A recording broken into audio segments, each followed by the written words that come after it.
Retro.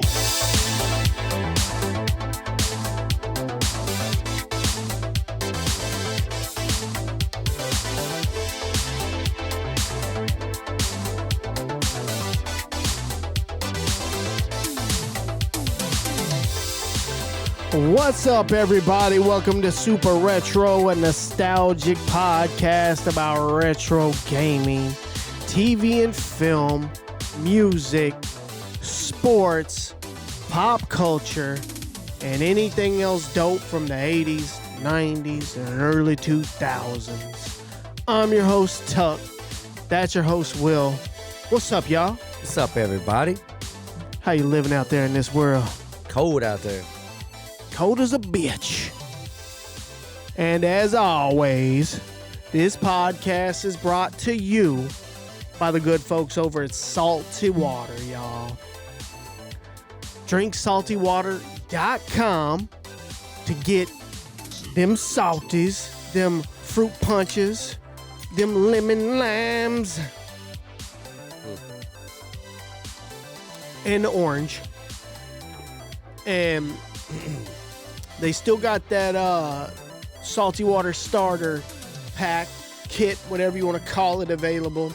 Shoot them a DM on Instagram and tell them you're interested in getting that Salty Water starter pack. Comes with a hat, comes with a t-shirt, comes with a sticker, and a 12-pack of your choice, $75. Get it shipped anywhere for free in the USA. And they also have the hoodie version available as well.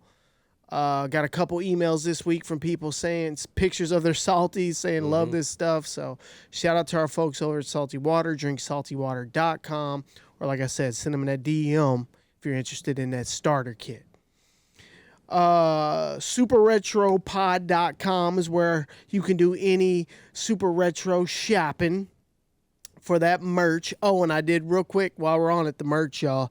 Anyone that's ordered merch when we were running our pre-orders in the last month and a half, well, I haven't even told you this. I kept meaning to send you a screenshot of the conversation I had with the guy.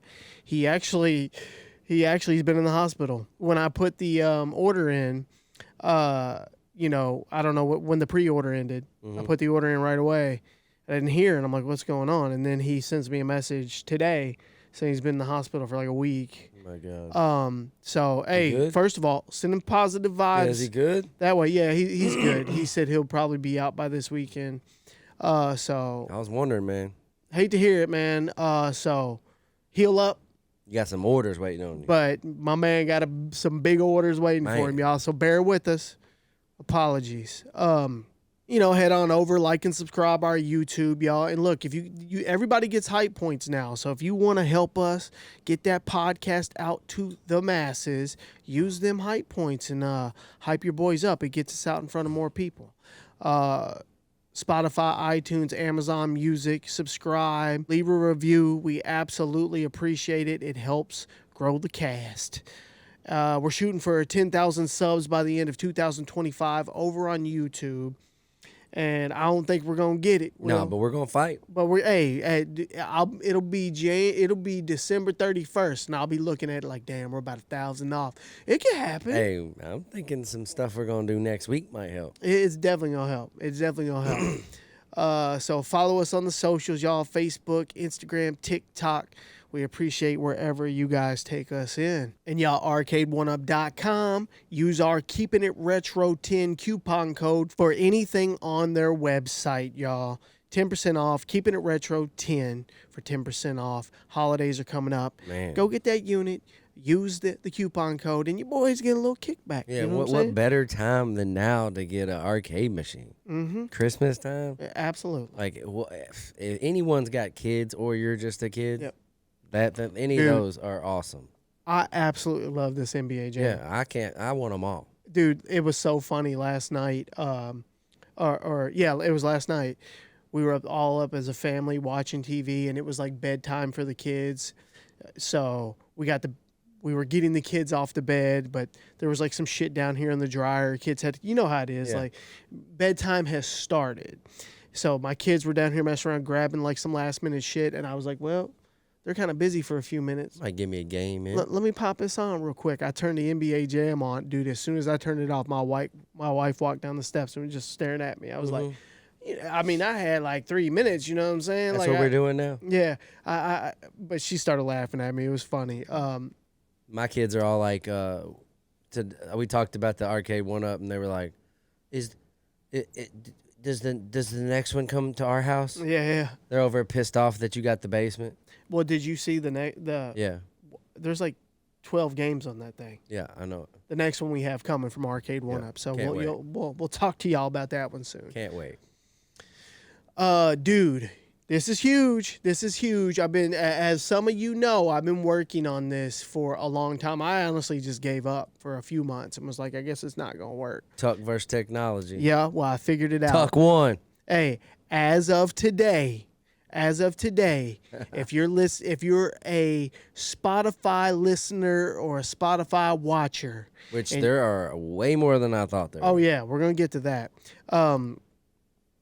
You know, we're always talking about our YouTube members, this and that, blah blah blah blah blah. Yeah. You know, and all their privileges. Well, guess what? Your day has come. You can now become an official paid membership holder on Spotify. You can get early access to the Super Retro Podcast on Spotify now. All you have to do, head on over to superretropod.com. Up in the, I think on the right side, it says early access button. Click it. It'll take you right to our Spotify, the page where you can subscribe. I'll also put that information in the description of this podcast wherever you're listening. That's cool, man. And that'll take you right to it. You can subscribe now and get early access. You can get the same access that our YouTube members have. So I'm pretty excited about it. It's cool. I like how people are loyal to their wherever they like watching the stuff. Yeah.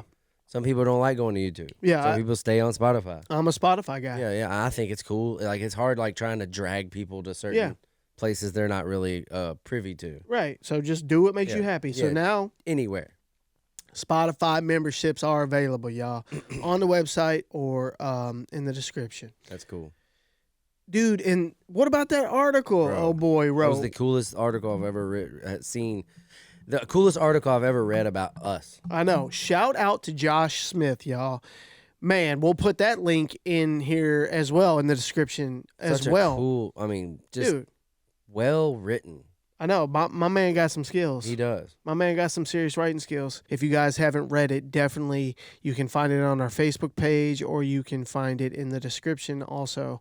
And it's just, it made me feel good, man. You can just tell that he gets, like, it makes me happy and proud that our people get what we're trying to do.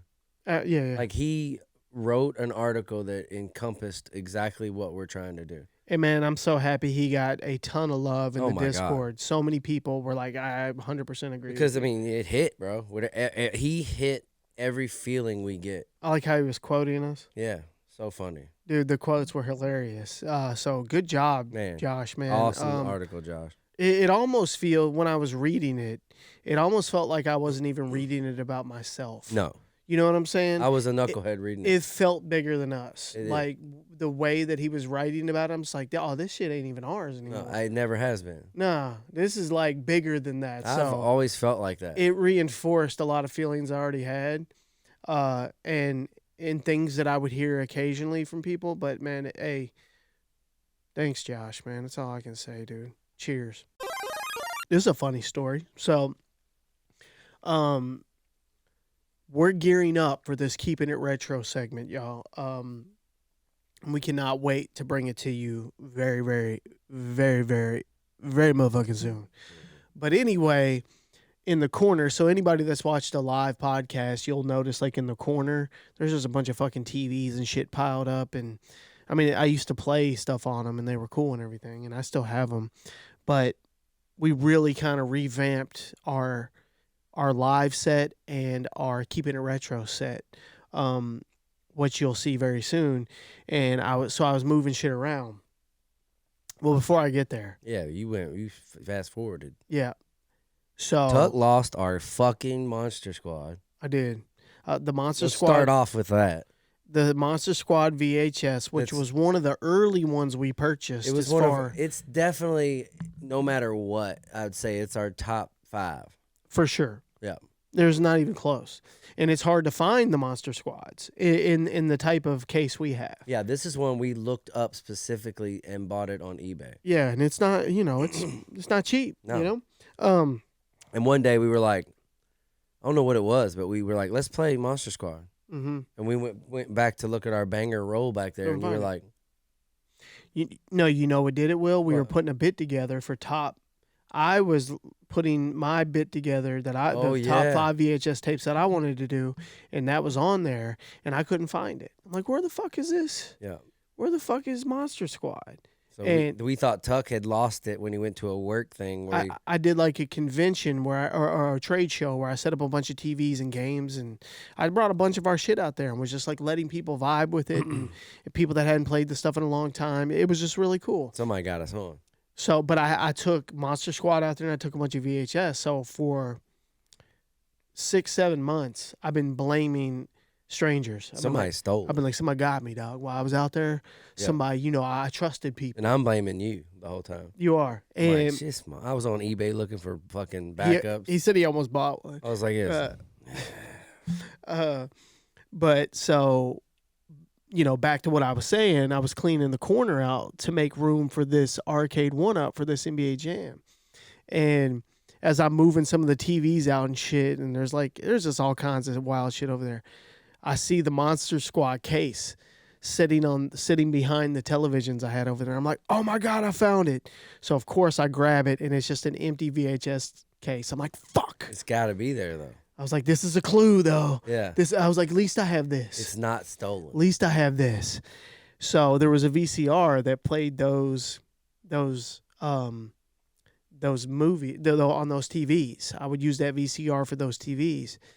And I had played stuff on it since that trade show. So in the VCR was Spaceballs. And I'm like, Spaceballs is in here. And then I turn and look right back here, and Spaceballs is right there in the shelf. And we never put movies in there if they're empty, if the case is empty. So I'm like, there's a fucking movie in that Spaceballs VHS. So I go, Monster Squad was in there the whole time we were looking for it. Whole time, Monster Squad is in the Spaceballs case. Oh my God. And so I immediately was sending Will pictures and shit. Was like, yes, found it. So I cannot believe you found it. So there's the story. You know what's funny about that is because that used to happen a lot when you were rocking VHS. Mm-hmm. You'd have to see what was in it and be like, oh, that's not that, and then you'd look for the actual movie. They get all out of whack. Yeah. That's just funny, pure laziness. That's funny. It's pure laziness. Well, we got Monster Squad back, bro. Yeah, it's right over here. We were gonna watch it tonight, but we'll do it next. And then y'all, we kind of hinted at this earlier. This is crazy, bro. We won some Spotify awards. How crazy is that, bro? You know how Spotify's doing their Wrapped right now? I didn't even know there was such a thing. Well, now they're doing Wrapped for podcasters, and there's an awards section, and we won 3 awards. First is a 2025 most shared show. It says you received more shares than 99% of other shows. Oh, what? Which is wild. I'd like to know where we actually ranked in that. I can't believe any 3 of these. I read them, and I'm in the podcast, and I was like, nah. That's crazy. You sent me those? I was like, nope. The next one is a 2025 talked about show. It says you received more comments than 99% of other shows. Nope. Crazy. No way. Crazy. And we do get a lot of comments though on our videos, which is wild. A 2025 marathon show. Fans listen to you longer than 99% of other shows. Oh, what? That's crazy. First of all, thank each and every one of our Spotify listeners. This makes me feel amazing about Spotify. And hey, now you can get early access. Yeah. Come on now. A day early. It says your show was in the top 5% of video podcast on Spotify. How crazy is that? That's a huge. All podcasts. That's huge for me. Do video on Spotify. We're in top 5%. Top 5. Let's fucking go. Oh my God. This made me, I'm not gonna lie, I was like, damn, we're doing something on Spotify, you know? I can't believe it. Listening time. This one got me, y'all. What we only have this year we released maybe 30 episodes, maybe. Yeah. So maybe a little more. Yeah, definitely just a tad bit more, probably 40. Listening time, 2.7 million minutes of listening. That's wild. That's insane. 2.7 million minutes of listening. Dude, thank y'all for real. Thanks everyone out there on Spotify listening to two knuckleheads talk about nostalgia. Come on, man. Little knucklehead motherfucker. That's for all you Spotify. Bring in the knuckleheads. I got a new soundbite, Will. Oh my God. I'm not even gonna tell you. You'll know when the time is right. Is that what Tulo was talking about? Nope, nope, nobody knows about this. I did it right before you got here. Okay. I did this shit right before you got here. All right, y'all. Time to shout out our new YouTube members. And they changed the format a little bit on me. It's not showing me the names like it used to, so bear with us on that, y'all. If I butcher some stuff even worse than I have in the past, I'm sorry. First up, Michael Fucks, y'all. Michael Fucks. He does. 9894. What do you think? You think, is it Fuchs? Probably. Either way, Michael Fuchs. I think he fucks. 16-bit type of look stuff. at him. Getting it a day early. What was that? Michael Fuchs. Hey, 16-bit type of stuff from Michael. Ben Payne coming through with that 8-bit membership. Oh, Benny Payne. Midwest Fireplace Oh. coming in with that 8-bit type of stuff. See, that's what I'm saying. Normally it would show somebody's name. It's like showing some other shit. Midwest Fireplace 20. Hey, shout out to Midwest Fireplace. That logo's cool, man. Dwight Dixon, 16-bit type stuff. And it says a Jesse Java rejoined at a 187. 64-bit type stuff. Let's go. Hey, you rejoined at a 64-bit. We're going to say yours. I'm going to mention you. Yeah. So, guys, if you're interested in signing up for that YouTube, getting early access, merch discounts, etc., a lot of other access to stuff. We had a great idea today for a new YouTube exclusive content. Yeah. Coming a couple of days early for you. That's right, 100%. You can check our page. There's a join button on it. Makes it super simple. 8, 16, 32, 64-bit, or hit the description of the video, y'all. All right, y'all. Time for a real review, a segment where we highlight the most recent reaction from our latest reels. Bro. All right, first up, we had that Bob LeVar and Mr. Rogers video that started some shit, man. Bro, like I saw so many people say they didn't want to bother with it. I like how people are like, I'm not participating in this foolishness. They were like, nah, y'all. Like, fuck your exercise. It was fun though. It was fun. People were fun. They were mad at us. Yeah, For but a lot of pitting people. Yeah, saints against each other. yeah. A lot of people had fun with it though. Yeah, I love all three of those people, man. Don't get it twisted. Yeah, I couldn't accurately. I only picked for the sake of picking. There's no way to actually pick, you know. Legends, 3 legends. But so that one was fun. The NBA Jam Top Duos. That was fire. The collab with Arcade 1UP went over very well. So thank you guys. If you help comment, like, share that thing, that was awesome. A lot of people clearly didn't play NBA Jam Tournament Edition back in the day because they were spouting off. Michael what about Jordan and Pippen? Where's Jordan at? Well, Bro, if he was on the game, he would have been number 1. right. Jordan and Pippen have been number 1. You could have put Jordan with anyone on the fucking team. It was such a letdown to play with the Bulls because Jordan. I couldn't even play with them. Jordan and Bill Cartwright would have been number 1. And then the Barney death, y'all, That was at so the funny, Macy's bro. parade where he takes a light pole to the rib cage and he's just out and they have to stab him to death. It went over pretty well. Rest in peace. It went over pretty well. A lot of people had a lot of memories about that. A lot of people were like, you know, I'm glad it happened to Barney. And then there were other people like, that shit traumatized me because I was a kid watching it. Yeah, you either were in your Barney phase or definitely out of it. I was out of it. Me too. Computer speakers. The one thing we left out, Will, on the computer speakers reel is how good they sounded. They were amazing speakers. They knocked. Yeah. They sounded so good, and we didn't mention any. They were like way ahead of their time. I did mention people mixing music on Yeah. though, so I mean that's kind of what I was implying. But that was so fun. That was so fun to get people's opinions on those speakers. I love. There's people like shit. I'm still using them. I swear, people were like, I got those right now. All right, y'all. Time for a super retro fit check. How you living, Will? Sponsored by whoever wants to sponsor this That's segment. right. I'm right here. Right here. Right here. We do it every podcast. What you rocking? For this week, I got the old Champions sweatsuit, bro. Champions pants, Champions shirt, sweatshirt. It's just an old brand, bro. That like when me and you see it, we're like, You sent me a picture of it at Target, and I was like, give me one. Yeah, he sure did. We're manifesting this shit right here. We're gonna manifest some shit into place. Champion, baby. Holla at your boys. Who remembers Champion? And then of course you got. And then I got the super retro hood hat. But do you pull the chain on the neck out on top? You can't pull it on top of the hoodie. Chain staying in. It dangles at a weird angle. Yeah, you can't do it. And you then know I got what I mean? the old. So you get no real chain on the neck. I got the old Nikes that my wife got me. I like those. And then me, y'all. Check me out. Of course, I got the Buick hat that so many folks ask about. I'm sorry, but you can't have it because it's one of my favorite retro finds of all time, or vintage clothing finds of all time. That Thrift Con? Found it out in the wild at Thrift Con, and dude acted like it wasn't nothing. He was like, yeah, you know what I'm saying, whatever. I'm like, $5. Like, bruh, that's the dopest hat I've ever seen, for me personally. And then, what y'all know about this 80s Sonic starter jacket?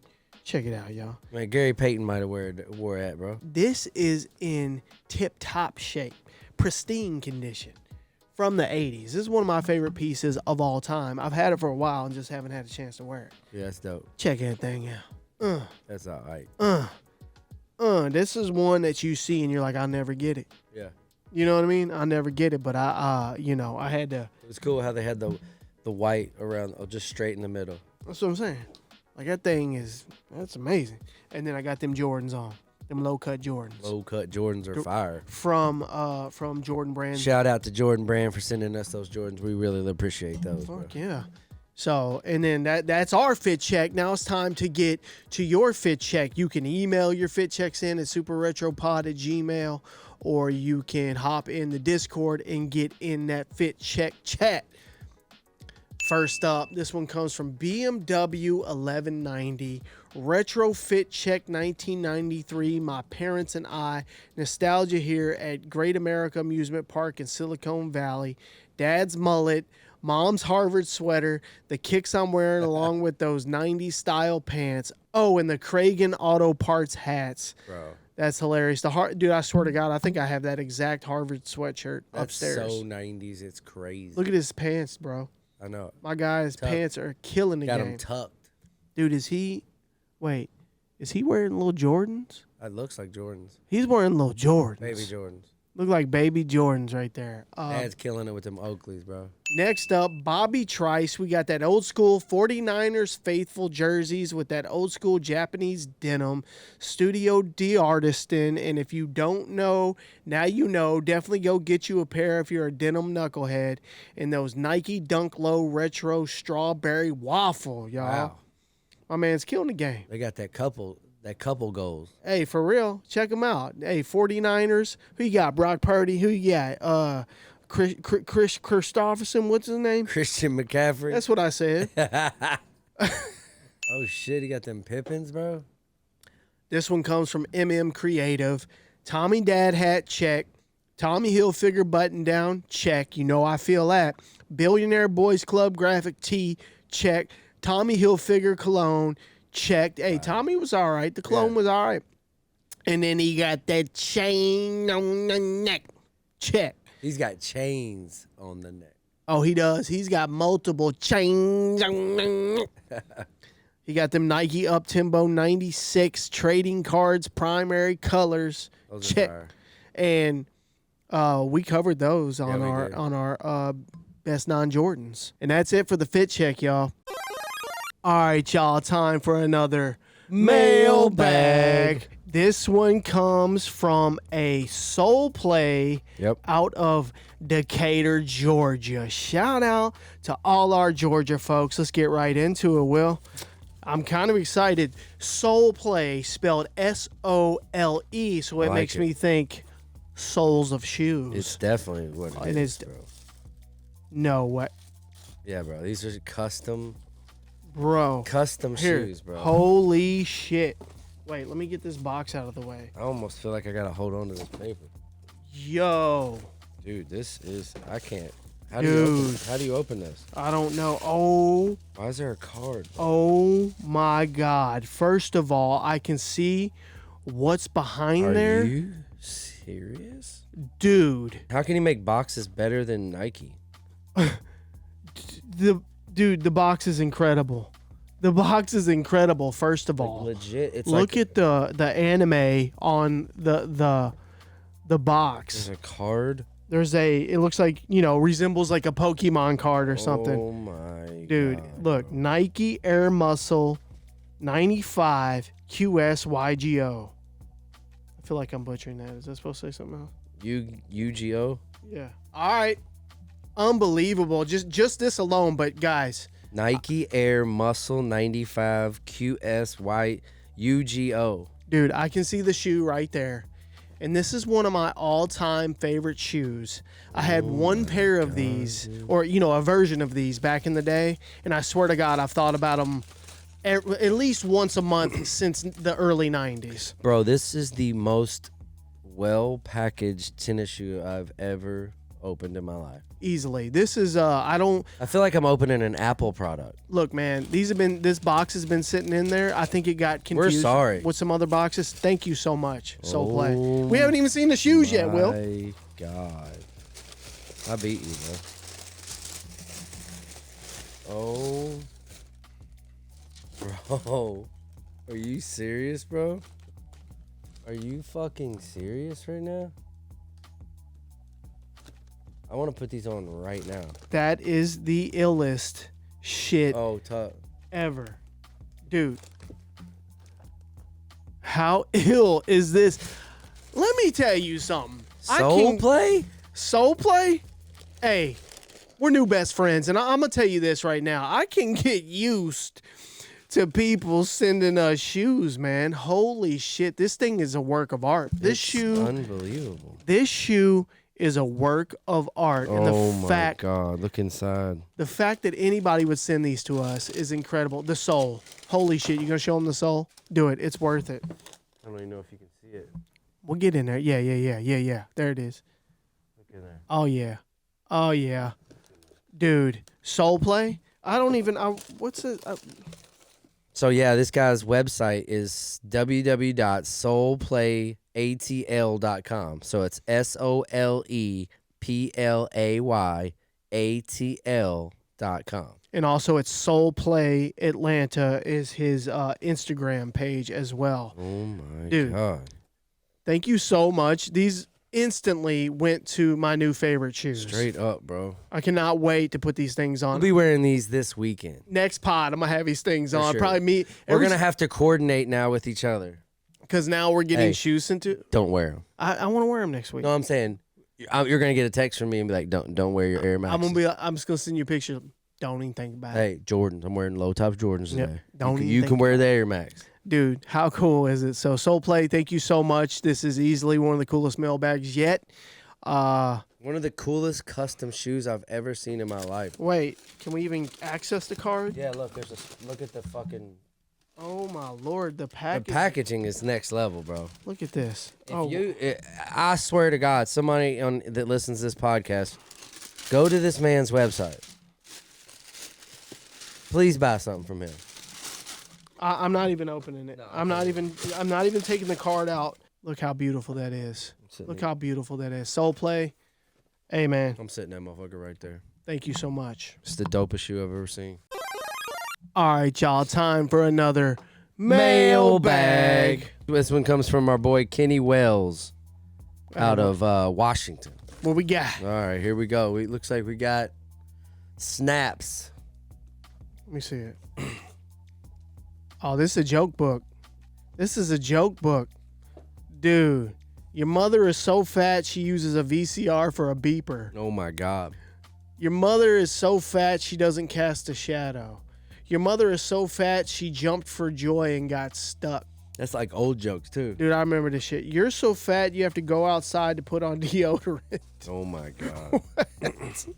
Oh, this is great. Wait a minute. I got to read a couple more. Your mom is so fat they use her underwear for bungee jumping. Bro, I remember that shit. These is great. Snaps. I'm definitely going to have fun with this book. Is there a letter? Yep. Oh, we found a letter.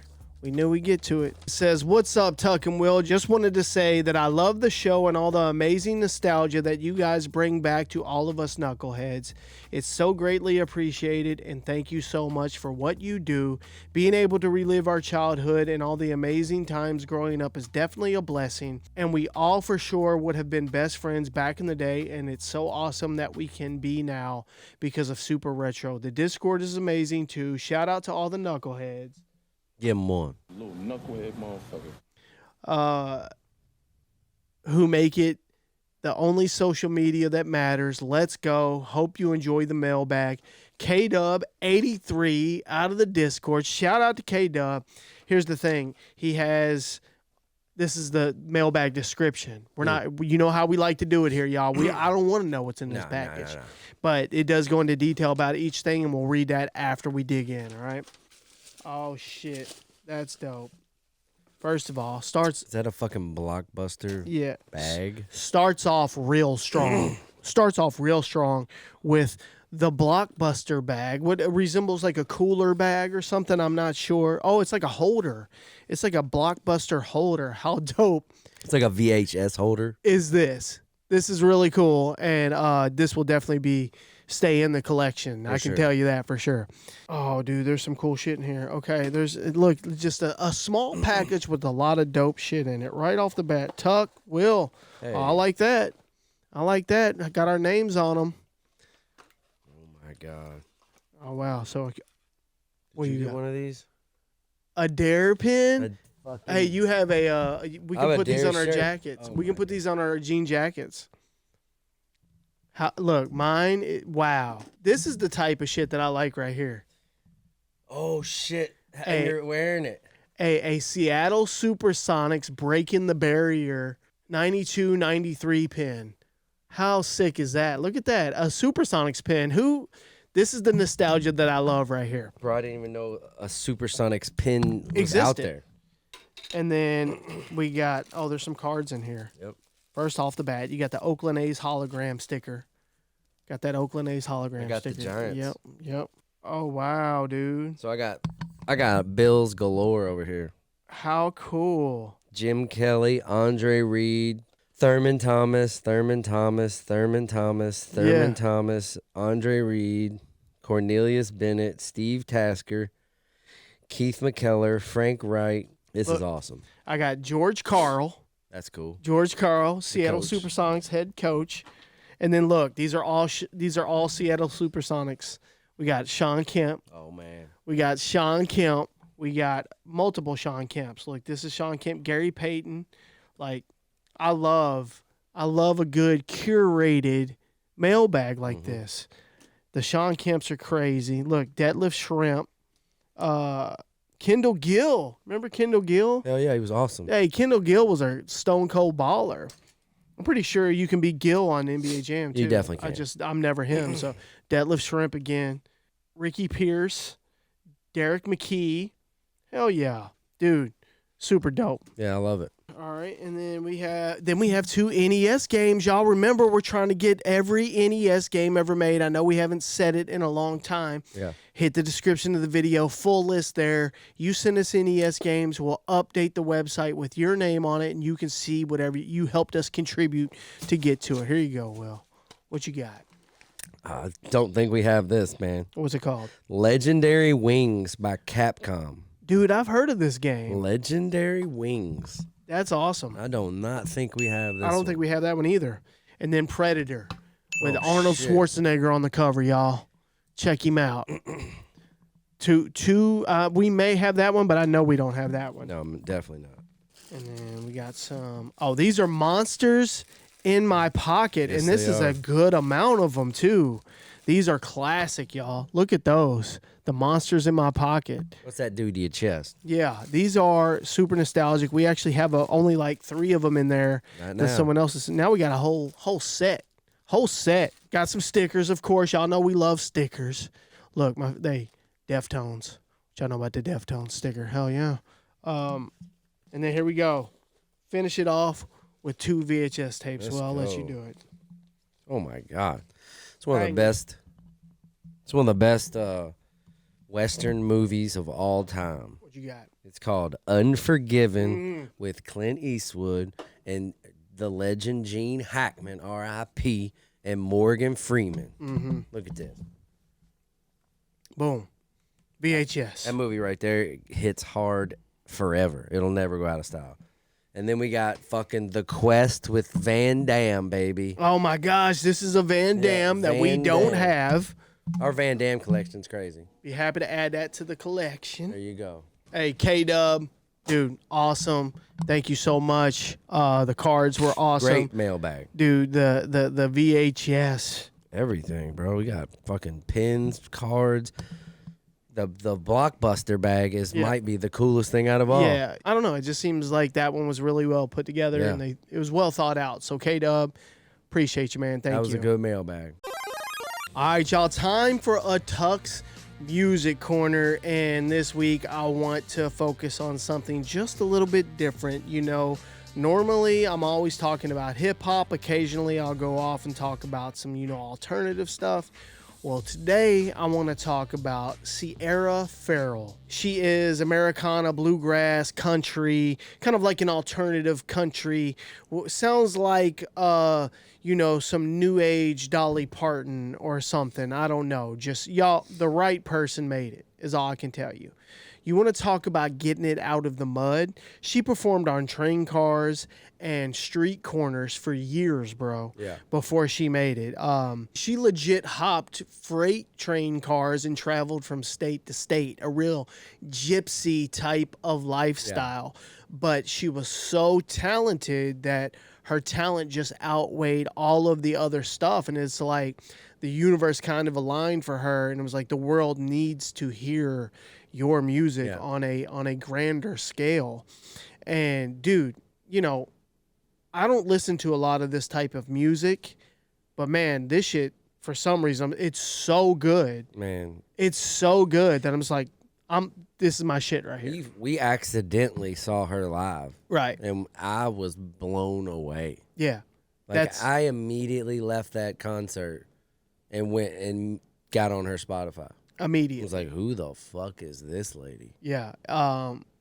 Seriously, one of the best live performers in that style of music that I think I've ever heard. Me too. I'm not even joking. And like she could sing anywhere, and you would be like, wow, she's gonna make it. Yeah, and her style is wild. Yeah. Wild with some of the outfits she wears, but it works. Yeah, she's the most authentic person I've ever seen. Yeah, she got like a messed up tooth. Don't care. She put a gold tooth on it. It was like, fuck y'all. Y'all gonna see it. Yeah. I ain't even hiding it. People asked her why she hasn't fixed it. She's like, okay, yeah, I'm gonna put a gold plated. I'm a gold plate the problem you see with me. You know that tooth you see? Yeah. You're gonna see it more. Go fuck yourself. I'm gonna make it stand out. Shut your mouth.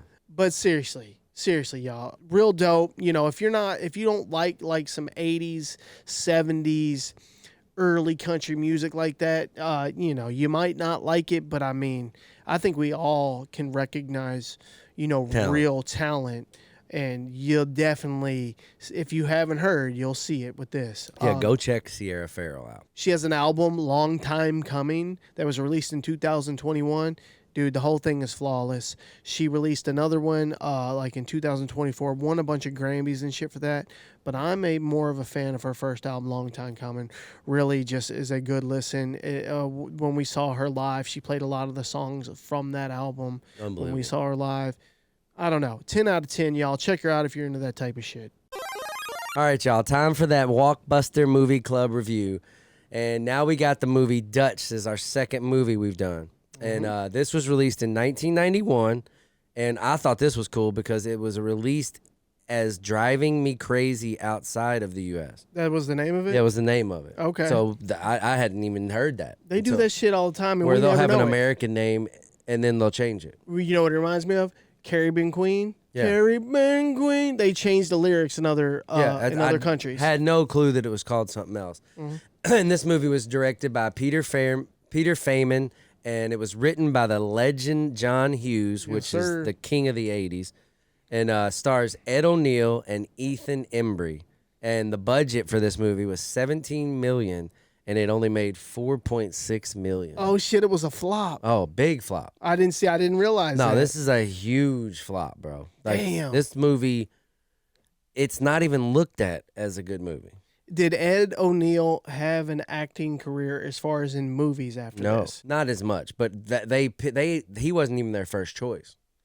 They wanted like John Candy to do this. Oh shit! Yeah, and wanted it to be more of like an Uncle Buck type planes, trains, and automobiles. Right. But Ed O'Neill, it fell to him, and he to this day they've said he doesn't like it. Well, I wonder if it would have been like super successful, if that would have changed his movie career. Oh, I know it. Because clearly he's had an awesome the role TV career because of Al Bundy. That's what I'm saying. Yeah, for sure. Because this was at the same time. Yeah, this is why he got it. And if that would have blown up, he could have been like the next huge I'm trying to tell movie you, actor. He fucking, I can't believe he doesn't like it. Oh, really? I feel like he nailed it. Really? Yeah, he doesn't like it.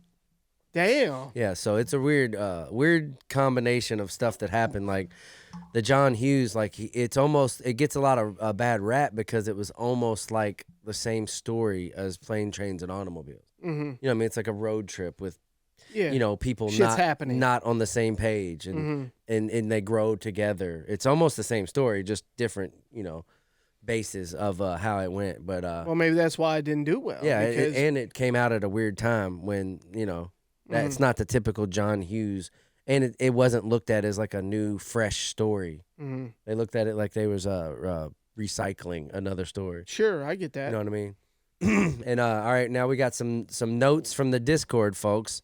And anytime you want to talk about these movies, I'm gonna go back in the Discord, or the email. Yeah, or the emails, and find the stuff that I think is interesting or that I agree with or disagree with. Mm-hmm.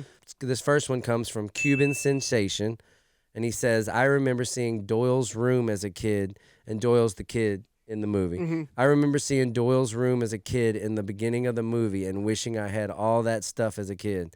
Being able to taste that lotion after it was squirted in Dutch's mouth. And let's not forget the reveal of the playing card towards the end. Laugh out loud. As an adult watching this, I truly respected how Dutch handled Doyle and understanding how hard it is being a step parent. This is one of my favorite movies. And I'm going to touch on that, like what Cuban Sensation said at the end, because that really hit me with this movie. Mm-hmm. All right, we got Doobie, and he says, as a kid, it was decent.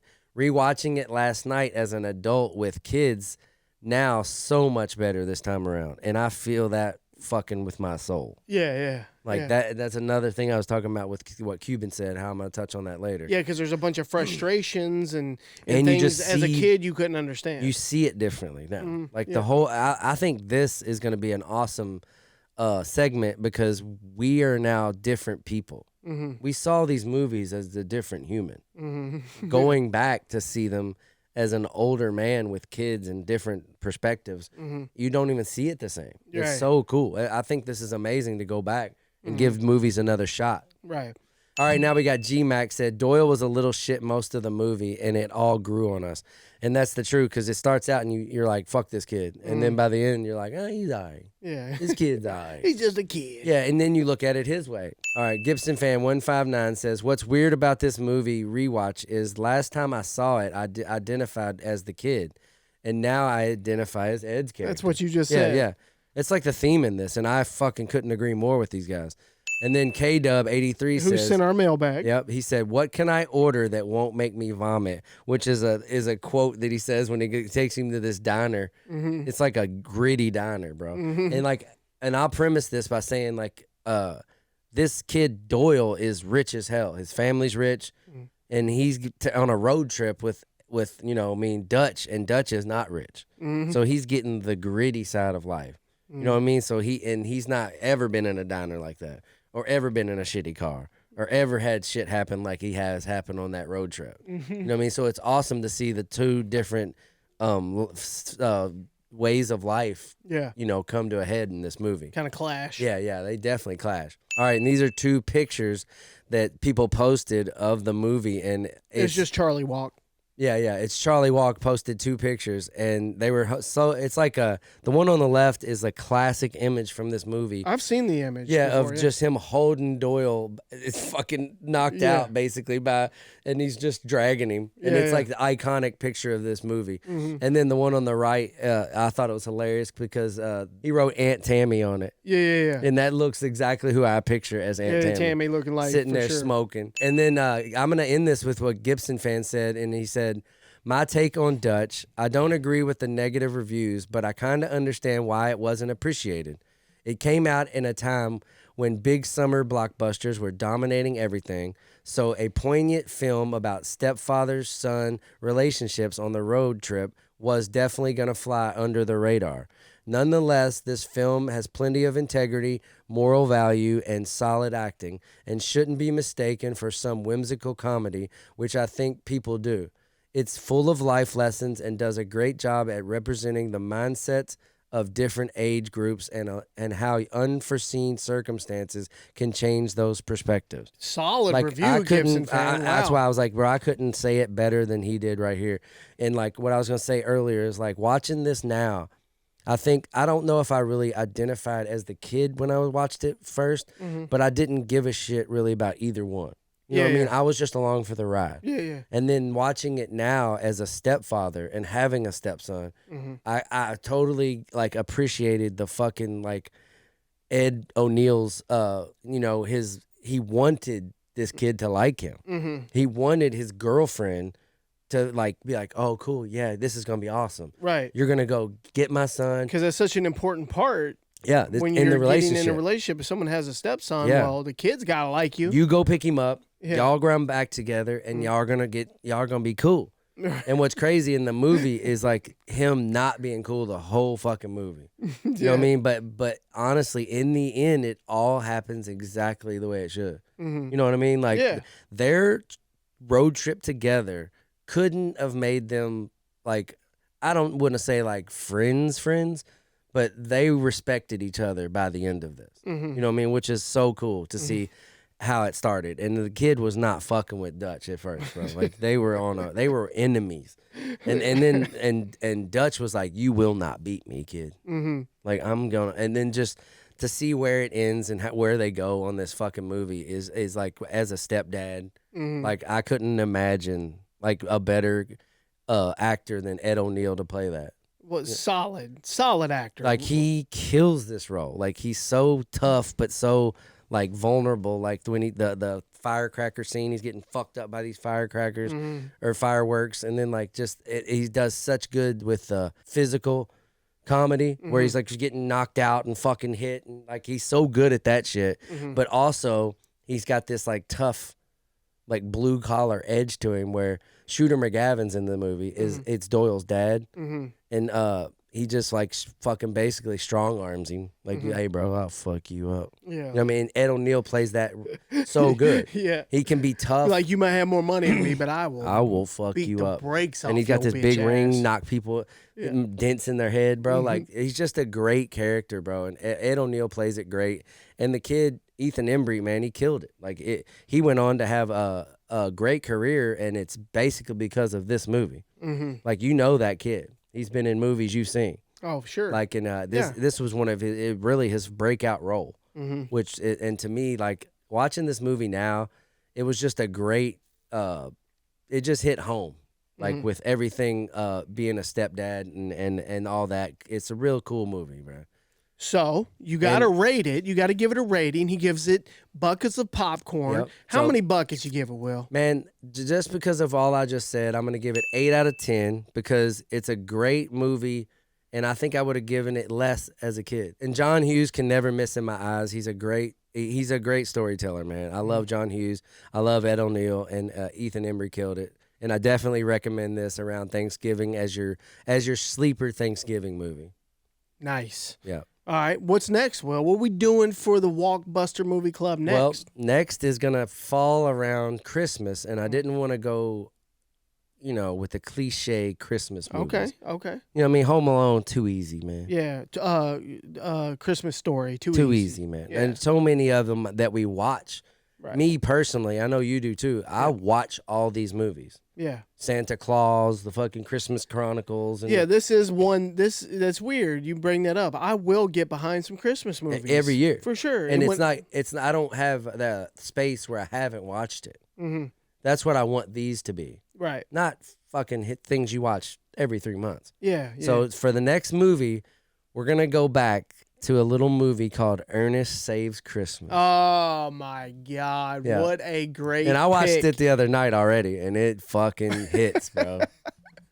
That makes me so happy. I sent Tulo a picture, and I was like, bro, this motherfucker right here. Let's go. It's great. Let's go. Yeah, so Ernest Saves Christmas is our next our third installment of the Walkbuster Movie Club. If you want to talk, if you want to get your opinions in and potentially get them read on the show, superretropod@gmail.com, or head on over to that Discord, and there is a specific chat called Walkbuster, which, by the way, is popping. It stays popping. Yeah, I love it. The Ernest thing, I think it's gonna hit. Yeah. So there you go, y'all. Yeah. All right, y'all. Time for them Discord drops.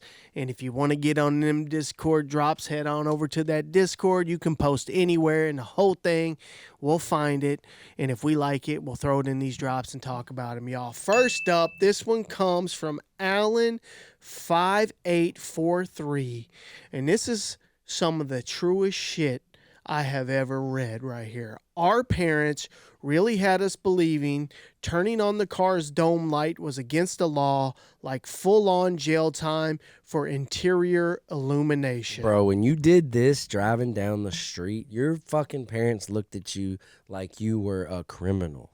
Who did it to them? Who instilled this into them? Where was it? In a parent's handbook? Why did this happen? Who cared? Who got arrested? Nobody, ever. Someone did. These motherfucking parents back then was acting like this was the number one rule. Yeah. And that you could, that it would blind other drivers. Bro, you could be like this. Parents driving. You hit that back dome light, they'd be like this. Straight up. Woo! Turn that off. It's illegal. The cops. And I have PTSD from it because my kids will turn it on. I'm like, y'all got to turn. And then I'm like, you know what? Who gives a shit? Leave it on. Bro, I've been on a road trip to Florida driving for hours, and my son will have it on. And something in me is like, yeah, turn it off. Yeah, yeah. And I haven't, like you said, there's no justification for it. It's trauma. It's back there. PTSD as a kid. And when I look back and it's been on, you're projecting. It's 15 minutes it's been on. I'm like, are we gonna get arrested? Yeah, I think we're gonna get arrested. Yeah, yeah. I know the exact. I think it's feeling. been too long, Vinny. There's a spot that I go through in the morning, Simpsonville. Yeah, I'll go through there, and I'll have sometimes the kids have the lights on when I'm taking them to school. Yeah, and there's always cops sitting there. 100%. Always cops. I'm like, I feel weird about it. I feel weird about this. It's so funny. It's so great, bro. But yeah, our parents had us scared to death to turn on that dome light because we literally thought they would take our parents to jail. Who? Tell us why. What a messed up thing to say to a kid. Like, I'm going to get arrested.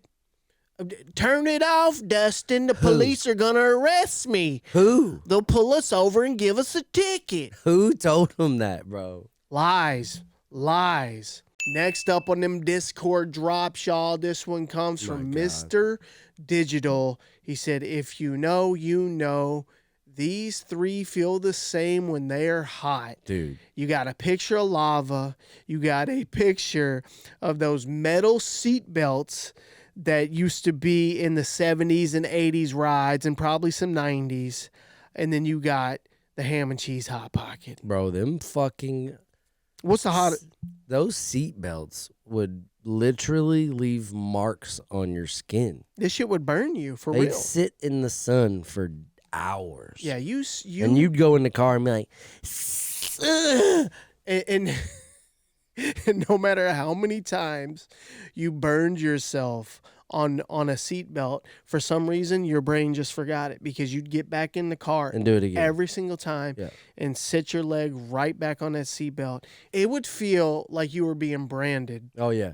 You know what I'm saying? You know what I was just thinking now? I'm pretty sure that's the reason I stopped wearing seatbelts. Because they would burn you? Nah, I'm not doing it. Yeah, no. I'm it ain't good. worth it. Ain't even I'd worth look it. at it and be like, nope. Nope, too hot. We're going to see how it works without it. Damn. But yeah, these things were lava hot, basically. And those ham and cheddar, we done talked about how hot they were. Oh, my God. But also cold. Yeah, cold and hot at the same exact time. The middle of that is cold as fuck. But that's so true. Yeah, I mean, that's so funny. That's something that you kind of forget about. These hot-ass metal seatbelts. That's good, bro. And that's it for the Discord drops, y'all. If you want to get in them drops, remember what we said. Head on over to the Discord. Link is in the description of this podcast. All right, y'all, and time for one of our newer segments, and is easily one of my favorites now. The Super Retro Hotline. You can call us up. You can leave us a message.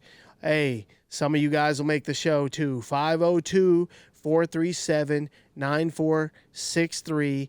We got some phone calls, y'all. Let's get right to them. I look forward to these. Me too. These are fun. And we got a legend calling, y'all. What up, y'all? This is Uncle Ed from Uncle Cleveland. Ed, baby. Listening to this week's past pod talking about the penny candy from the liquor store reminded me of the story when I would occasionally go with my father to a bar and he would have his drink or whatever he was drinking, and obviously me being a little kid, I had to have pretzels and whatever soda the bar served. Now, I don't know what the bar put in this soda, if it was Pepsi, Coke, root beer, 7-Up. Why was the soda so fucking good in the bar? Because they had that fancy, carbonized gun-looking thing that produced the soda when they put it in the glass. I don't know what it was, but why did that go so hard? And do y'all have any memories like that? Oh, my God. Occasionally visiting a bar with an adult, uncle, father, mother, whoever. And do y'all have any fond memories of sipping down on that bar soda? Bro. Just curious, y'all. Keep doing what y'all doing. Much love. Uncle Ed, out. First of all, shout out to Uncle Ed, bro. God, bro. That's amazing. And He just brought up something that I've never thought about. dude, Uncle Ed, man, you just brought back a memory for me, that too, has bro. been buried. So my grandma, there was an alley. My grandma, her backyard led out into an alley. And on the corner of that alley, which was like 2 houses down from her house, was a bar called Starfire. And, my grandma liked going out, bro. My grandma, I can't remember how old she was. Maybe she was in her 50s or 60s or something, but she liked to go out at this time. I was like an 8-year-old or a 9-year-old. She would take me in this bar all the time. Yeah. Because for whatever reason, my grandma would watch me a lot. I'm not really sure what my mom was doing, working, or maybe she was out or something. I don't remember. But, yeah, so I ended up in this bar a lot called Starfire. That's a wild name. I know, I love it. It's a wild-ass name. Starfire. That's wild. Germantown, Louisville, Kentucky. Starfire. It was such a cool spot. It was like the stereotypical Yeah. old wood grain paneled bar. They were all like that. But, dude, there would never be anybody in there. There'd be like 5 people in there. And my grandma just be in there dancing, bro. The jukebox. Dude, she just loved to go dancing with these old guys in there. These old guys, red as hell, looked like their blood pressure was high as a motherfucker. You know what I'm talking about? Living off that pension. Hey, dyed black hair. Yeah. They all got like gold rings on and shit in this bar just drinking. Just sitting at the bar drinking. I don't know what the fuck they were doing. She would get up and dance with all of them, and I'd be in the bar. Yeah. And Minding your own business. they would, I'd be playing pool. I'm talking 8, 9 years old. There'd be a jukebox. Mm-hmm. She'd give me some quarters for the jukebox. I'd be up there picking all my favorite, and it was nothing but like country and rock music in these bars.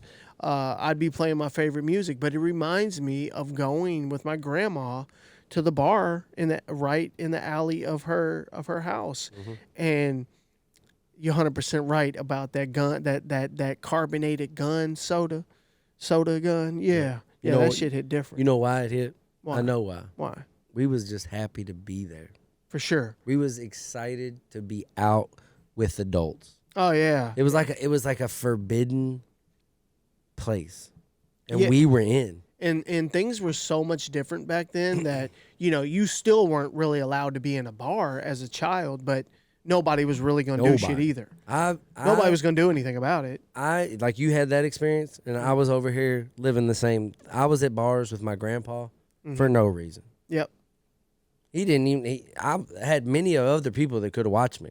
Mm-hmm. He just like, come on, we going. Yeah, you going to the bar with me. With me. Yeah. Like it was like he wanted me to get that Coke. Mm-hmm. Get that Coca-Cola. And it was fun for him as a grandpa probably to show off his little grandson. Bro, he was showing me off to all his old homies. Like our father-in-law does with our kids. Exactly, bro. Like, come on. We gonna go. He loves it. Loves it, bro. And I swear that hit me so hard in the chest when he said about that. Because I remember seeing, and mostly they'd give you that Coke for free back then. Oh, they'd give you refills all day. 100%. The kids are getting free Coke. Grandmas, all in there buying drinks, buying cigarettes, buying food, and they're just sitting there doing that. Shh, we'll fill you up, baby. Yeah, put your cup up here, baby. Yeah, you done? Mm-hmm. Right, dog, that hit me. Hey, Aunt Tammy in the corner smoking cigarettes. Chain smoking. That's a good one. Yeah, good job, Ed. Yeah. Hey, hey, Ed, give us some more calls, man. We like those calls. All right, next up. Hey, this might be our first reoccurring caller. Hey, Tucker Will, man, what's up? This your boy Nasty Nate from South Florida, man. I just want to say y'all right about that Thanksgiving thing, the holiday. If you come around your family, man, you got problems with them, just be all right, man, because life's too short. You know what I'm saying? I got hit by a truck, man. I had 25 surgeries. Well, you know what I'm saying? Life is great, so we just got to live every day and smile and be grateful, you know what I'm saying? Shout out to you, Tuck. Shout out to Will, too, man. Keep it retro, motherfuckers. I fucking love that, bro. How awesome is that? God damn, Nate, 25 surgeries? Dave got hit by a truck. Jesus. And he's out here with a positive mental attitude. If Nasty Nate can be positive, then you can too, motherfucker. Then what's your excuse? Come on, man. Well, hey, that's awesome. You know how I told you I had a new soundbite? Mm-hmm. Hey, Nate, you just became a legend on the show. Oh, my God. Turn it up. Keep it retro, motherfuckers. Trust. I love it, bro. Keep it retro, motherfuckers. Trust. What does he say? Keep it retro, motherfuckers. Trust. What does he say at the end? He just saying, "Chuh." I don't know. Little knucklehead motherfucker. Come on. So, hey, Nasty Nate from South Florida. You part of the show now, hey, dog. man, we appreciate you, dude. All right, next up on that hotline, y'all. Will. How y'all doing, man? My name is Will from North Carolina.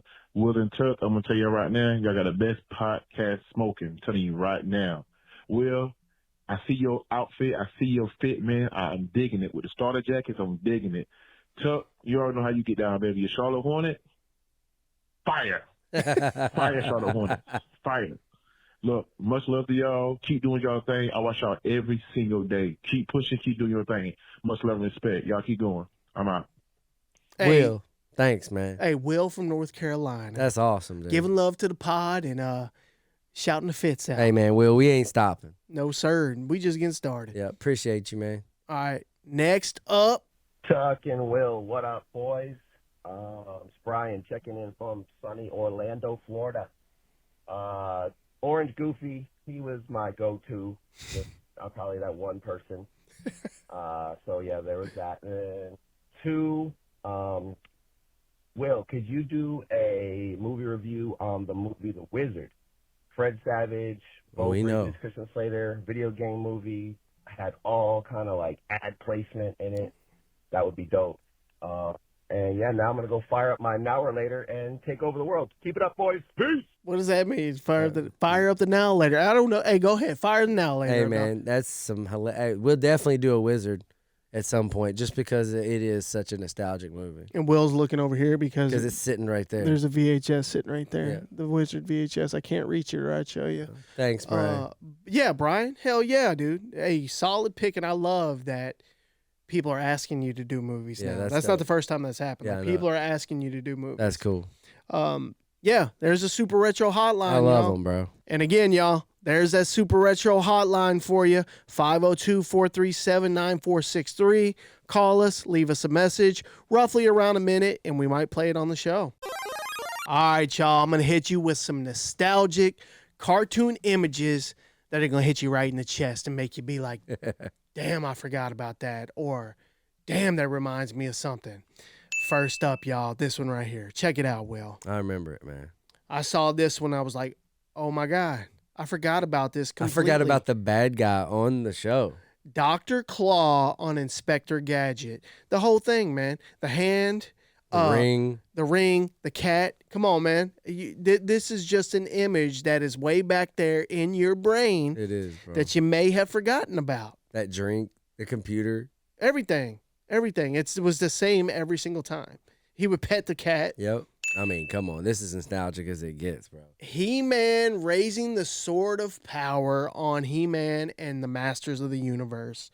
How Power iconic. of Grayskull. Dude, how iconic is that right there? Come on, man. And, this just reminds you of how amazing 80s cartoons were. They really were unmatched. 90s had some banger cartoons and some absolute timeless classics. There was something different about them 80s cartoons. They were more raw. Yeah. They were more iconic. Yeah. Yeah, because and it's probably because they were always paired with like an action figure or something, So it was embedded in our childhood, coming up. We grew up with them. Yeah, you had a cartoon, you had an action figure. You got, when you weren't watching the cartoon, you like acted out what was happening. So yeah, He-Man, iconic cartoon, iconic image. I love it. The Smurf Village. Man, your whole way of looking at a mushroom was because of the Smurfs. Yeah, definitely. Yeah. And when I would watch the Smurfs, and this right here, this scene right here, this was like a cut scene. They would always show when it would like go from like Gargamel, like, terrorizing the Smurfs. When it would go back to the village, this would be the shot that it would show. Yeah, it would show what's happening here right now. Yeah. And, yeah, man, Smurfs always made you feel good watching it. The mushroom houses, bro. It really is a good cartoon. It is. And it's really just, the Smurfs were always up to something. And come on, man. I love it. The Smurfs in the 80s, unmatched. What a peaceful little village. I wanted to live there. Man. And then Papa Smurf, Gangster. Smurfette. Hey, what was Gargamel's cat's name? Azrael. Hell yeah. Don't fucking test me, bro. And then, come on, man. That fucking intro right there. I love I wish that you could play it. You don't know. I don't want to. I know. It's just an image. This is just an image. And if you don't know what it is, come on, man. I don't know what to tell you. Some shit was about to start. Teenage Mutant Ninja Turtles, the very first frame of the theme song and the open for the cartoon, for the 80s cartoon. Come on, man. That could be a screensaver. It really could. Yeah. The art back then, hand-drawn. Yeah. This was all hand-drawn, hand-painted stuff. This ain't fucking Chat GPT right here. No, this is not a digital recreation. This is art right here. These frames exist somewhere. Yeah. You know what I mean? I need them. I need me That'd one of be these. Sick. But come on, 1980s, late 80s, Teenage Mutant Ninja Turtles cartoon theme intro. Fire. I mean, this might be the best ever. This is one of the most iconic cartoon images of all time. I think it's safe to say. Bro, that dive is iconic. Scrooge McDuck diving into his fortune in his vault. Bro. In DuckTales. The vault, the rivets, like everything in this is so badass. The fucking door. Yeah. Bro, and the fact that in cartoons you could dive into coins. For real, there was a part of me that thought if I ever got this rich, that this was possible. Yeah, you're dead. I'm not joking. Yeah, dive into coins like that, you're dead. He's dead right there. The whole cartoon's over. For sure. As soon as his head hits, he's dead. Yeah, yeah. His hands are broke. Yeah. His head's broke. As soon as he hits. But seriously, it was so fun to watch him swimming through all that fucking fortune. Did we or did we not all believe that at some point in our lives we'd be this rich to where we could dive into our money. For sure. And then Homer choking Bart was like it was a rite of passage. That's right. You knew this was going to happen almost every episode. Definitely. Because Bart was always doing some out-of-pocket shit. Worst kid ever. He really was. Every episode, Bart was jeopardizing his freedom. Yeah, and this was something like, I think, that hinted at our childhoods. Mm-hmm. Like, there was a bad kid in all of us back then. Dude, if you think about it, Bart is a perfect representation of us, of 80s and early 90s kids. Bart is this podcast. Like, he would be a knucklehead with all of us. So he might be the original knucklehead. Bro, give that to Bart. Little knucklehead motherfucker. Bart Simpson was a knucklehead. So, come on, man. The Simpsons, iconic. You know, it actually came out 1989. Yep. The end of 1989. So we were all, you know, we were all Bart's age or younger than Bart. Yeah. At that time. So this is us. You're right. Bart is us getting choked out by our dads, or in my case, an uncle or something. So there it is, y'all. That was good, bro. Nostalgic cartoon images from back in the day that made you feel something in your chest. Who remembers the goldfish section at Kmart, y'all? Bro, I've never been more disappointed. Dude, my mother would frequently bring fish home from here and they would die. I think I killed more animals when I was a kid than I ever could have imagined I'd ever do in my lifetime. Straight up. They brought like a newt home one time, got out, somebody stepped on it. Damn. Dead. Dude, I remember I would just go back here and my mom would know where to find me. Oh, yeah. She couldn't find me at all. I'm back here looking at the goldfish. Mama, please. I'm just staring at them, knowing I'm not really getting anything, though. 9 times out of 10, you got nothing. Nothing. Even if you had a fish tank, you weren't getting anything. Hey, a fish tank was a commitment. Definitely. Like, we can afford to fish. Mm-hmm. We can't afford that fish tank. Oh, yeah. Cleaning everything, the food, the fucking filter, the bulb, everything. Yeah, my mom put in work, though. My mom, that's one thing my mom really cared about back in the day were her fish. Ain't that funny? Yeah, she definitely had a fish tank for a hot minute. I think everyone at some point got you a fish tank. And then she would have periods of not having the fish tank, and then she'd be like, I'm gonna get a fish tank. After a while, I think every family was like, "Fuck these fish." Definitely, I ain't feeding these fucking shit. Was not working. The last one died, and it was like, "Yes." Yeah. Well, end of an era. Who wants a fish tank? End of an era. We used to get the little side suckers. Oh yeah. You know what I'm talking about? Those were cool. The little, I don't know what you call them. Yeah. The I don't know what the little bottom feeders. Something like that. Yeah. Well, they had a name. Yeah. I know what you're talking about. Floor suckers or something. Something, bro. But I like how you transport the fish home in a baggie. Yeah, and then you had to put it in the water while still in the baggie to let it acclimate could get to the temperature. Yeah, for sure. Oh, for sure, dude. And you sit there and look at all the different fish, bro. Mm-hmm. God, man, what a good time. Yeah, dude. There'd be so many different little shithead annoying goldfish, though. I'd want all of them. I can just remember how much time I spent just sitting in front of that fucking glass. Mm-hmm. Like, what are we doing? Yeah, and my mom would catch me back there, and she'd already be saying no before I said anything. She'd be like, "Nope, just come on. Glad I found you. Let's go. We came here for underwear." Mm-hmm. And I was like I said, Kmart was my mom's spot. Yeah, it was everybody's spot. I was in there frequently. Kmart had a chokehold on everybody. I was in there numerous times a week. It felt like. Yeah. Mm-hmm. Might be exaggerating, but I was in there a lot. But that hits me right there. But yeah, you could find me at the goldfish section at Kmart. For sure, bro.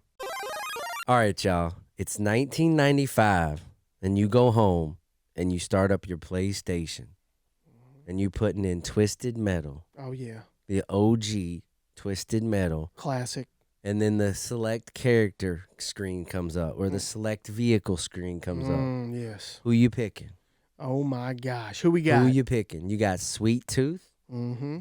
The classic Sweet Tooth. The iconic. Yep. Or you got the Dark Side. Mm-hmm. You got the Outlaw, the cop car. You got Yellow Jacket, the taxi.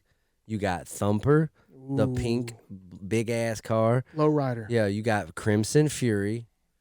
You got Pit Viper. You got Mr. Grimm. You got Roadkill, which is like a fucking Mad Max character. Mm-hmm. You got Hammerhead, the big monster truck. You got Spectre, like the GoldenEye type, James Bond car. Yep. Or you got Warthog. Mm-hmm. So right off the bat, there is several that catch me. Okay. Mm-hmm. Warthog was a bad man. I'm here to tell you, Mm-hmm. Warthog was a bad man. And each of these vehicles had different abilities. They did. They had different attributes. Yeah, if attributes. You will. Outlaw, the cop car, fire. It was. So it comes down for me to Sweet Tooth and Dark Side. Now, Sweet Tooth is the iconic ice cream truck with the clown head bouncing back and forth. Like, who doesn't love that? That's awesome. Driving that around was so cool. But Dark Side for me is who I'm going to go with because it was the semi. Big semi. And it was my go-to. And it's like, I would play with Sweet Tooth when I wanted to have some fun and mess around. But if I had like a real match, say we were like gambling or something, or, there was some good competition going on, I'm going Dark Side if I'm really trying to get the W, you know? I would always, for me, it would always be Outlaw or Roadkill. Yeah. But to me, I always went with the car that looked like the Mad Max fucking Beyond Thunderdome car. Mm-hmm. And Roadkill to me was just that gritty, crazy, like apocalyptic car. And I would always go with Roadkill. Yeah, for sure. But picking these cars, man, I can't tell you. I'm pretty sure everyone has a car that they pick on this. Definitely. And but everyone has played with every single one of these cars. It's hard for me not to pick Warthog. It's a badass car. Or Outlaw. Yep. I really liked Outlaw as well. Mr. Grimm was cool. It's like a fucking motorcycle crazy. They're all cool. But Dark Side for me. Yep. I'm going Roadkill all day. Who you got, y'all? Who you got on Twisted Metal? Who remembers anti-skip portable CD players from back in the day? Anti-skip my ass, bro. You mean skip every bump? Everything that touches it, skipping. Skip to my loo looking ass? I don't know how they tried to promote this as a technology. Yeah. That never worked. This was full of lies. This never actually worked. Maybe it reduced it by 5%, and they were like, you know what? Let's just put it on the marketing. Yeah. Anti-skip, 5% less. I would sit there and not move when my favorite part of the song was coming because I knew it would skip. Because you did not want to mess that part up. No. Here it is. Okay. You know what it reminds me of? It reminds me of being on the school bus or like the city bus, and every time you hit a bump, it's gone. I'd look at the bus driver like, you get mad. You'd be like, bruh, listening to music. It was so weird, dude. It even had anti-skip written on the thing. It sure did. This was some bullshit right And you here. know what I think's funny is like Discmans, all that shit had it on there. And I feel like they were pushing a technology and we were just listening to tapes on Walkmans and they never skipped. That's right. It's like we went into the future and got dealt with a new problem. All these CDs are gonna change. They're better. And if you think about what was actually going on there, you got a laser reading the disc, and that laser is kind of bouncy anyway. Yeah. The way it's got to sit in there, it was never gonna work. And then you try to put it in your pocket or something. Mm-hmm. It's the biggest thing ever. No, yeah, that's right. We went from compact to Walkmans to fucking big Discmans like this. That's right. Trying to put these in your jacket pocket. Yeah. So on a bus. Who remembers those anti-skip CD players? Who remembers the struggle of the anti-skip CD players? I think we all had a moment with these. You were optimistic. Yeah. When you first got one. You felt mobile. You were like, you know I'm what? Listening to music everywhere. Yeah. Straight up. You better stay fuck still. That's right. And then you'd have to put batteries in these things. Oh my God. And they would destroy batteries. Destroy them. You get 1 day. That light in the front right there would start dimming. So think about how much we listen to music now. I listen to music all day long or podcasts or something. I mean. This would be dead. It would last a day. Yeah. At most. you know? But come on, man. These are good memories right here. Even if it didn't work, good memory. Yeah, it is. All right, y'all. Who remembers this fucking iconic blue tin with Royal Dansk cookies in it? Never had cookies in them. Never had. My dad had weed in this for like 10 years at our house. You'd open it up to get a cookie and be like, well. I would just see it under our little like end table, or our little, what is it called? The little, it was a coffee table, yeah, and had like drawers in it. Yeah. Like little compartments, and there'd always be one of these fucking blue tins that never had a cookie in it. Every time I opened one of these up, I was always disappointed. Like, oh, hell yeah. It'd either be like sewing supplies. Yeah. My grandma would keep her sewing supplies in this. For sure. Or it would be like some kind of, you know, letters or something. My mom would keep like letters and stamps and stuff in here. Never a cookie. Sometimes you get lucky and you might get a piece of hard candy, though. Yeah. Sometimes grandma would keep a piece of hard candy in these, but most of the time sewing supplies, never any cookies in these. You know what? But I was like, man, that's a credit to these people. Mm-hmm. They made a good tin. This tin lasted. I think people bought them more for the tins than the cookies. Like that tin is what you were buying. Yeah, you knew. Okay, I'll eat the cookies. You know what though? I'm sitting here lying because I've had those cookies before. I have too. I was just thinking that too. They all right. They're not bad. Nah, you get the one with a little salt on it, a little bit. They're not bad. A little bit of salt on them. Yeah. Yeah, they're hard, Yep. chewy. Yep. They not bad. No, it's not bad But at all. I'm telling you what, those fucking blue tins lasted longer than family members. For sure. Like, you know what I mean? I mean, unless they've been like destroyed, they're still here. They're still here. They're not going anywhere. You could go on eBay right now and find those. Definitely. Yeah. So who remembers the blue tin that just could not leave your fucking house? Let's talk about one of the most visually satisfying and nostalgic basketball card sets of all time.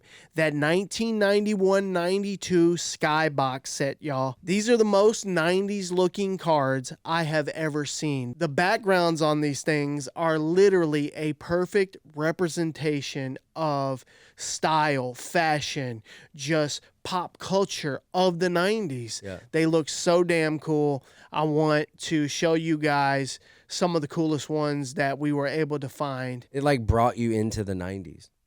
You know what I mean? Yes. It was like the 90s arriving. Yeah. These cards. And and back then when a new card would come out, like a Skybox, or like, you know, when Upper Deck. It was a big deal. Like it was the craze, bro. We're like, Skybox? Yeah. This isn't a normal, right. This is a new one? That's right. And honestly, I was putting together a different bit, like a nostalgic card bit thing. And this one hit you. When I came across Skybox, and I had forgotten all about them. Yeah. I forgot Skybox even existed. Bro, I got complete sets of Skybox. Which is why I love doing this shit. These little nuggets that are out there just waiting to be discovered. When I saw these cards, I was like, holy shit. I went down a rabbit hole. Yeah. So, yeah, shit hit me in the chest hard. Let's look at some of these and how cool these are. That was the one you needed, bro. That Michael Jordan. Look at the background. This is what I'm talking about. How amazing does this card look? Hey, find me a T-shirt with that. Yes, 100% wearing that. That might be the most iconic one, bro. Sean Kemp with Seattle in the background. Soaring over it. How sick is that? Like, dude, come on. That's God bless. Look what it says at the bottom. Look at his jersey. Sky Master. Come on, man. Yeah. What Jordan say? That was so they had normal cards like this, and then they had different cards. So Gotcha. this was a Sean Kemp Sky Master. He's fine, got bro. another regular card. I got you. David Robinson. Look at the colors. Look at the Admiral, bro. Look at just the graphics. Look at the logo down there on the bottom right.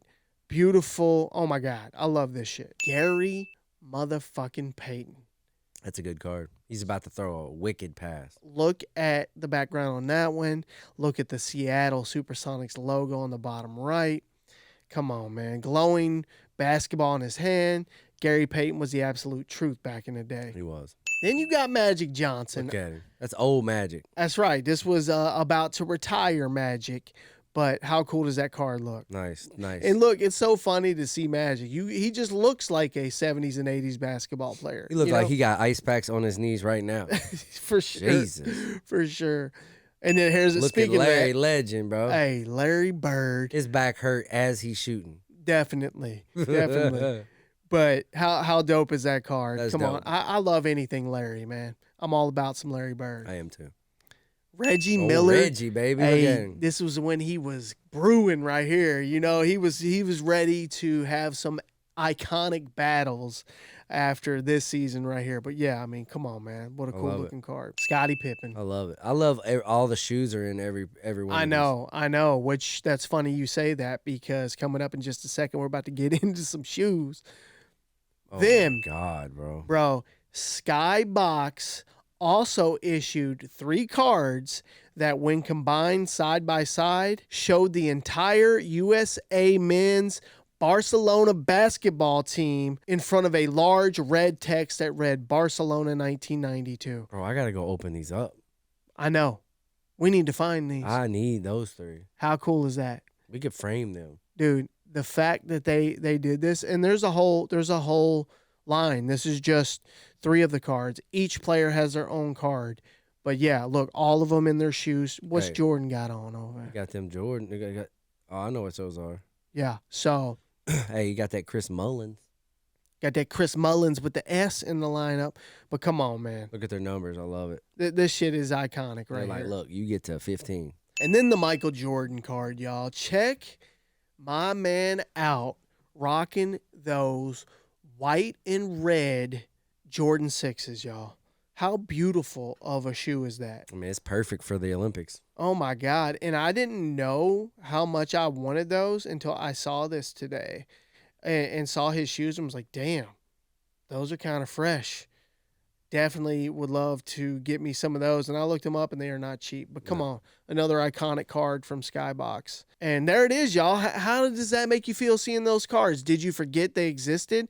I know I did, so that was fun. Let's talk about the top 10 in living color characters of all time, y'all. Absolutely groundbreaking comedy sketch show that ran from 1990 to 1994. 127 episodes over 5 seasons. The show was 90s pop culture. It gave us the hilarious Wayans brothers and launched the iconic careers of Jim Carrey and Jamie Foxx, just to name a few. And it was mandatory to discuss the show the next day at school. It was literally everything to kids at that age, man. And I'm here to tell you, there'd be no Chappelle show if there wasn't in living color. It changed the game of what like a Saturday Night Live could be. Yeah, and it pushed boundaries of the culture. And I much preferred in living color over Saturday Night Live. I felt like it was ours. Mm-hmm. This was our Saturday Night Live. Yeah. Yeah. We got our own that our parents didn't understand. So let's get right into it, y'all. Let's the top go, 10 in living color characters of all time. This is going to be fun. Number 10, Calhoun Tuggs, y'all, played by David Allen Greer, was quick to snap at you and would drop a rude song like it was nothing. Hey, wrote a song about it, like to hit go. Wrote a song about it, like to hit go. I literally, to my kids all the time, thank you very much. Yeah, bro. Thank you very much. You know what I'm And talking he'd about? write a song that was so fucking like off color. It was just inappropriate. Yeah, it didn't hit. Nah. He was basically writing a song just to fucking like tell you off. To just destroy you. Hurt your feelings. Number 9, Wiz and the Iceman from the Homeboy Shopping Network. Bro, the Homeboy Shopping Network was outrageous. Always selling shit out of a box truck full of stolen shit. Yo, all you bad bargain hunters out there, welcome to the Homeboy Shopping Network. Everything they had was stolen. And then they'd always hit you with the mo money, mo money, mo money. More money, more money, more money. It was like the Home Shopping Network, but the phones would always ring. Well, there'd be a pay phone. Yeah, and it would ring. It would ring, and it'd be someone on there talking about, man, you got my shit. That's my shit, Bro. in the truck. I bet they had so much fun playing these two characters, bro. Number 8, Handyman, y'all. Bro, this could not exist in today's world. I was watching some of it earlier. This shit is wild. It's unhinged. No, dude, You would be put in jail. Damon Wayans is wild. He's for this. legendary for this shit. He was a crime fighting, Handicap man. disability having superhero. Yeah. He would never. He would just fall out the window, y'all. Bro. My man wouldn't jump. He wouldn't leap. He would just walk up to the window and fall out of it, and it was hilarious. And then they just cut to him flying.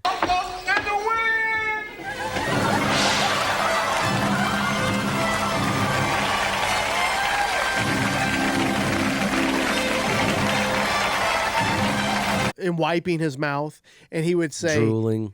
after he would do some real fly shit, though, he would like save the day. He would say, never underestimate the power of the handicap. Never underestimate the powers of the handicap. Bro, that was his slogan. I know it. You could never even see stuff like this again. Number 7, Head Detective, played by Damon Wayans. One of the most memorable scenes for me is when I can still see it. when Keenan Ivory had to dribble him like a basketball. And he's like, do it. yeah, He's sitting there like, he gave him a pep talk. He's like, you got to do it. you got to do It it. has to happen. You can do this. You got this. You got this. He was allowing him to dribble. Bro, him. he picks him up and dribbles him like a basketball. Damn it! Partner, just do it. All right, come on. But hilarious skit, right? I don't here. know how they got through any of this. I know, dude. I was watching that particular scene. I don't know how they got Where they were right in each other's face talking. I'm like, there's no way I could do that with a No, straight bro. face. That shit is hilarious. The head detective, he always showed up, and he was just ahead for some horrific accident. with arms. and feet. He went through a horrific accident, which is why he was this way. But he would always have somebody carry him around and like set him on tables and shit. My God. Such a funny skit. Number 6, Men on Film, Blaine Edwards and Antoine Merriweather, y'all. Hated it. Hated it. How classic, iconic to this day. Hated it. Yeah, and 2 Two snaps. snaps And there'd always be like some in a new circle or something. or some new combination that they Bro, would do. I liked it. Like anytime they would review real movies, which was crazy. yeah. And they just sat up there and was acting a fool with each other. And I loved how every time, if there was a movie with a hot woman, Yeah. hated it. Yep. If there was a movie with a cute guy, Yeah. they fucking loved it. Oh, bro. yeah. It was so They were snapping funny, and bro. doing all that. It could have been a great movie and had some hot chick in it, and they'd be like, hated it. When they would mention George Clooney, Oh, bro. they loved it. Loved every Snapping. good-looking man. Yeah. They killed it with these 2 roles. Number 5, Vera DeMilo, y'all. Bro, this Jim Carrey role was unreal. Unhinged. He did some of the best like physical comedy during this character Yes. that I've ever seen. The way he would stand and pose. Bro, he would break his arm and throw it back this way, and I didn't understand how he could do it. Really pull it.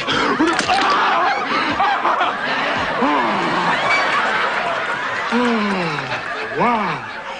That's going to be Thor in the morning. Yeah, he was throwing his shoulder out. Out of socket Yeah, he was. to play Vera. Yes. Vera would sit there and just like take steroids during the fucking. Like, eat them out of a bottle. Like, oh yeah, And ugly as sin. wearing boy. a bra, bro. Them hair that he would just do like workouts that you couldn't hardly watch. Yeah. But you couldn't take your eyes off of. Yes. This is the greatest character. Straight up fool right here. I loved it. Number 4, Could be mine and your favorite.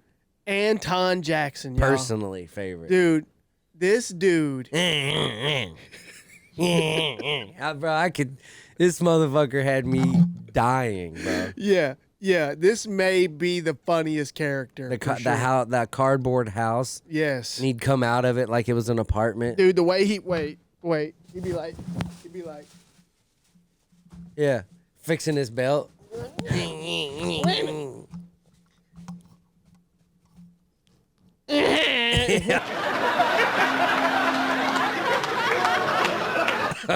I bet he loved playing this character, bro. Yeah, I mean, you could just tell the way that they acted that they must have been The best job in the world. Yeah, and think about all them as kids. And think about all the people on the show. You get to go to work with your best friends, and literally your hardest part of your job is to not laugh. Yeah. Think about that. Yeah, that's amazing. Don't do it to me. So stop. Yeah. And that pickle jar that he carried around that was not a pickle was the funniest thing ever, bro. Yeah.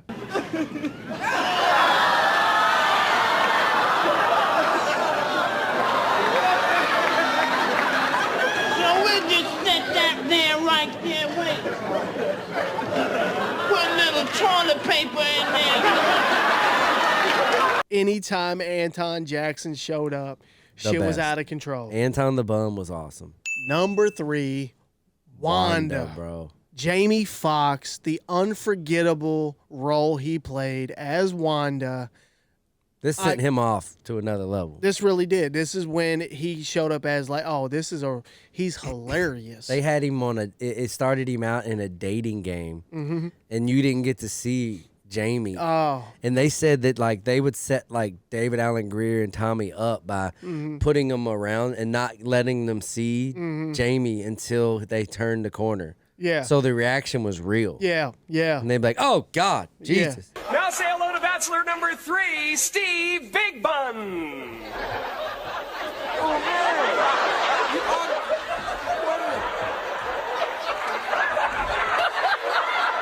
David Allen Greer, so good. Good. And Tommy Davidson and Wanda could have had their own movie. Now let's meet the Bachelor you did pick. Here's Bachelor number 2, Lucky Paul Nelson.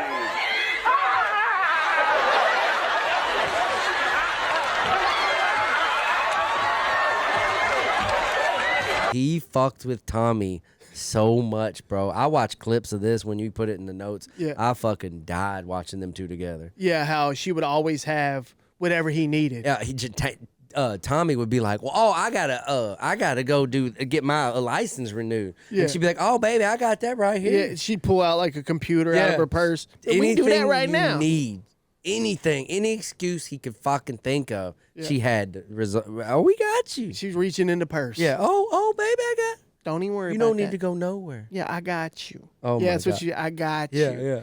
And then I'm ready to go. I'm ready to go. Number 2, Fire Marshal Bill. Let me tell you something. Jim Carrey's most iconic role on In Living Color, and just to Will's point earlier, the physical comedy, bro. Unreal. Just the way he made himself look, and the way I was watching a clip, he held it the whole time. It looked so uncomfortable. Nice to meet you, folks. Fire Marshal Bill here. He looks scary. But it's so funny, and this was the worst fire marshal of all time. Bro, I forgot that he would just show up at random houses and like try to do like safety checks. And then end up setting the shit on Fucking fire. your house up. He would destroy everything. Oh, right here? Yeah, he'd catch everything on fire. Oh my God, dude. He would catch on fire. And I didn't even see it. Yeah, it's nothing. Bro, the Fire Marshal Bill was a wild fucking character. Yeah, be like, can you imagine him pitching this to whoever? Like, listen here. He I'm would going to do- be a fire marshal, and I'm going to burn houses down. Yeah, and then you watch him do the character, and you're like, Yep. okay. Number 1, Homie D Clown, y'all. Legendary Damon Wayans character. Dude, Homie don't play that. And this is just Damon Wayans in a clown costume sitting in front of a bunch of children Ex-con fed up with life. with everything. He don't want to talk to any of your kids. That sock smack. Was legendary. Oh my God. All right, what y'all want me to do first? Mommy, What? now do a silly clown dance for us. Oh. Yeah, degrade myself, huh? I don't think so. Homie, don't play that. He hit you with it. Homie, don't play that. Imagine them kids getting hit by his sock Yeah. on that show. Dude, that's an accomplishment right Yeah, there. I got hit. Yeah. He hit me with the sock. But how many times did we mimic this Oh my God. at school With our friends? This was the most talked about skit. Easily. Yeah. Easily. This was the one that had everybody talking. So funny. He'd ask them a question, bro. Mm-hmm. And they'd answer some like sweet answer. Mm-hmm. Homie, don't play that. Yeah. Bop. Shut up. Yeah, shut up. That's right. Fucking kids, bro. What a hilarious character. And, dude, In Living Color was pop culture for me. And this is just 10 characters. There could be so many more. Yeah, there's a lot of good ones. What's your favorite In Living Color character? I mean, every character I think they had was really great to somebody. All right, y'all, and that is the show. And, of course, this podcast is brought to you by the folks over at Salty Water. Mine's been gone. Y'all know I drink mine halfway. Gone. Halfway, it's gone. If you're interested in that Salty Water starter pack, head on over to their Instagram, send them a message, tell them you're interested.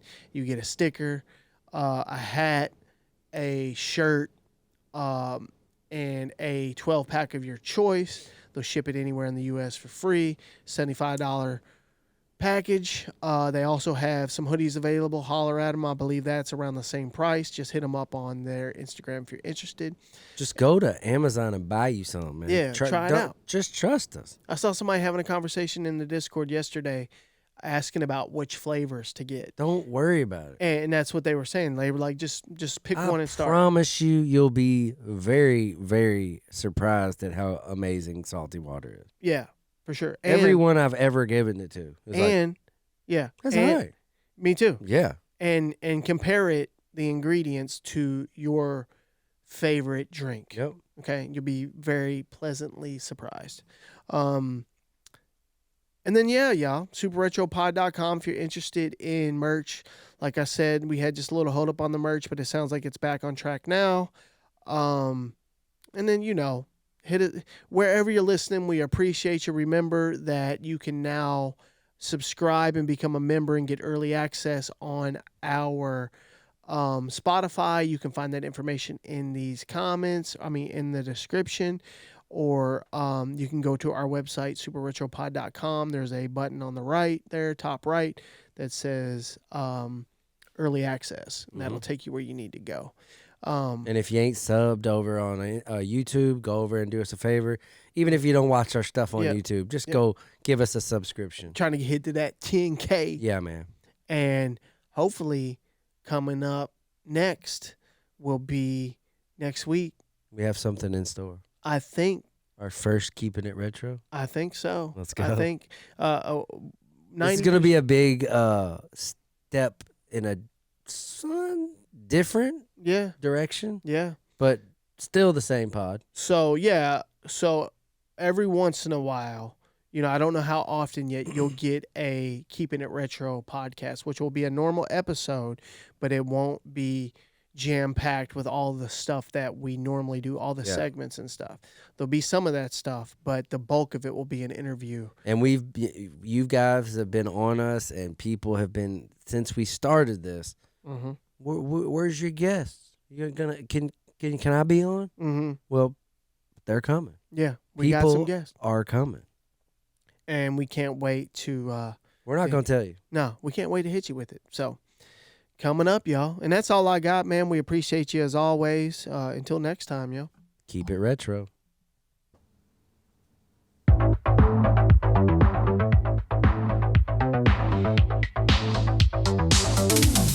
Super Retro.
Super Retro.